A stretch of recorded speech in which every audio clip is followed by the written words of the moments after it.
Hey everyone, Theo here. Today I'm reviewing the Winsor & Newton Liquid Indian ink. This ink is available in either 14 ml or 30 ml bottles, and the price is around 7 to 10 US dollars. Now this ink is actually Sumi ink.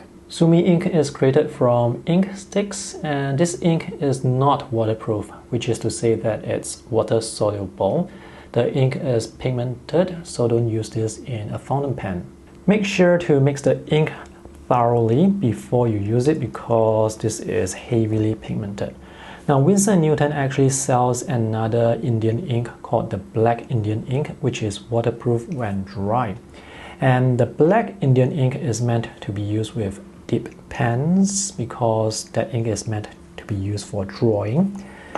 Liquid Indian ink, which is the non-waterproof one, which is the Sumi ink, is meant to be used with brushes because we really want to get that texture and the granulation that this ink can create. Alright, let's put some ink into the well on the porcelain palette by the side, and I will be using a blunt needle and syringe to take out the ink. You can also use an eyedropper if you have one. By the way, consider supporting me on Patreon if you have not. Supporting me on Patreon supports the work that I do here on this YouTube channel as well as on my blog, where you can find hundreds of reviews for art supplies. Okay, that's enough. I find it very difficult to clean black ink from my brush, so I have a dedicated brush just for using black ink. Alright, let's take a look at the ink on paper. This is watercolor paper. This is concentrated ink. Now this looks like normal black ink. Oh, I actually have a stray hair there. So if you use this ink in concentrated form, it just looks like normal Indian ink. You really have to dilute the ink in order to see the granulation. Sumi ink is meant to be used with brushes, and it's commonly used for Chinese or Japanese calligraphy. This is almost dry, so let's see what happens when we add some water.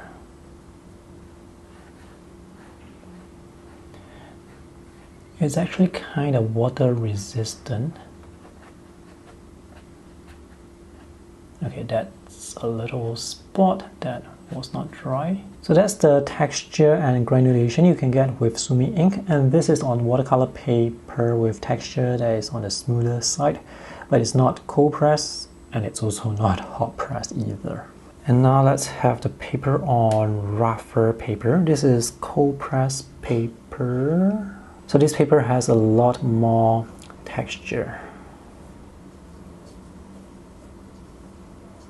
Can you see the granulation? And this is how Sumi ink looks on textured paper. So this is granulation affected by the texture of the paper. This ink is intensely black if you use it in its concentrated form.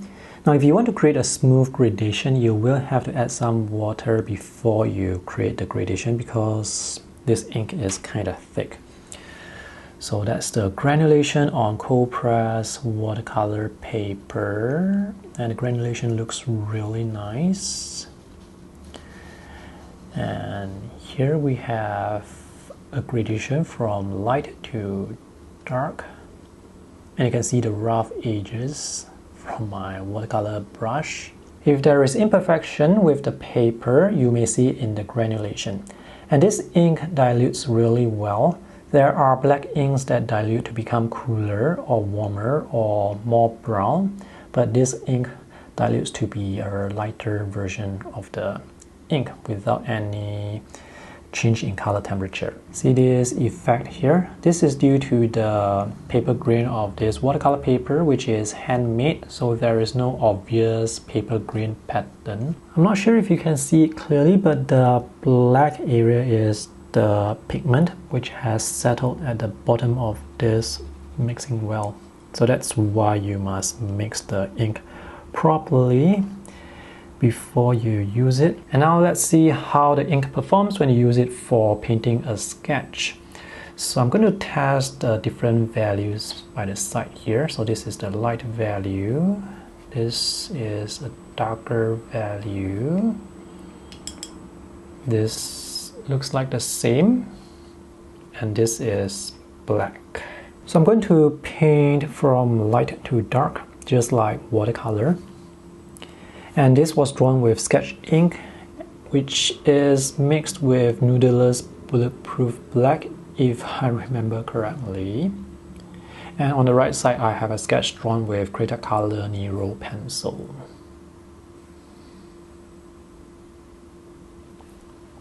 So once you dilute the ink, it actually moves really well on the paper.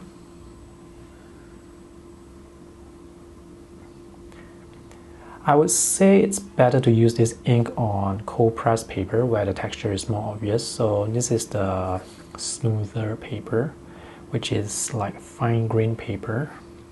So the Sumi granulation, the Sumi ink granulation is not that obvious. It's not as exciting compared to using the ink on cold press texture paper or on rough watercolor paper. Now this ink is very different compared to graphite. Actually, I will show you graphite later on. Working with black and white is certainly easier compared to working with colors. Okay, let's have light black. So if I have black over the line art, it will just cover the line art. If you still want your line art to show through, make sure to dilute the ink more. Okay. So here I'm actually trying to paint a flat wash, but you can see there is granulation, there is pattern.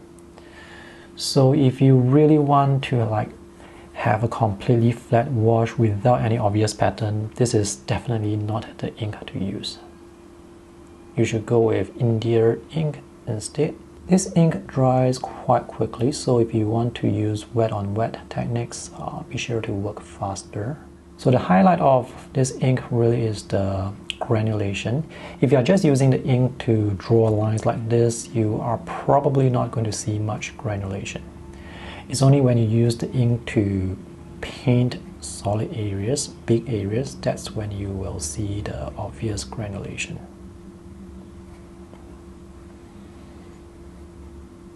And you have to move the brush in a certain way to move the granulation or the pattern. So this paper is smoother and it's easier for me to paint lines with solid edges instead of the rough edges. And I can see some black here, which should not be here because now it looks like this lady has a beard there. Let's see if I can clean this up or lift this by adding more water or making this lighter. If you have a water brush, like a brush with water inside, it can be quite convenient. With a water brush, you can bring the Sumi ink bottle around and use it very conveniently. So just like watercolor, once the wash has dried, it will create that hard edge, and if you want to paint over or make the edge softer, it's kind of difficult. This is diluted ink, which is why you can still see the white of the paper. So let me go over the ink another time, a second time, just to make some of the areas darker. Let's see how Sumi ink differs from water-soluble graphite. Diluted graphite. The thing with water-soluble graphite is even if you use it in its concentrated form, it's not going to be as black compared to black ink. And the granulation of water-soluble graphite is finer compared to Sumi ink. And the granulation of Sumi ink to me looks more random. If you use a lot of water, the pigments will move down if you have the paper tilted.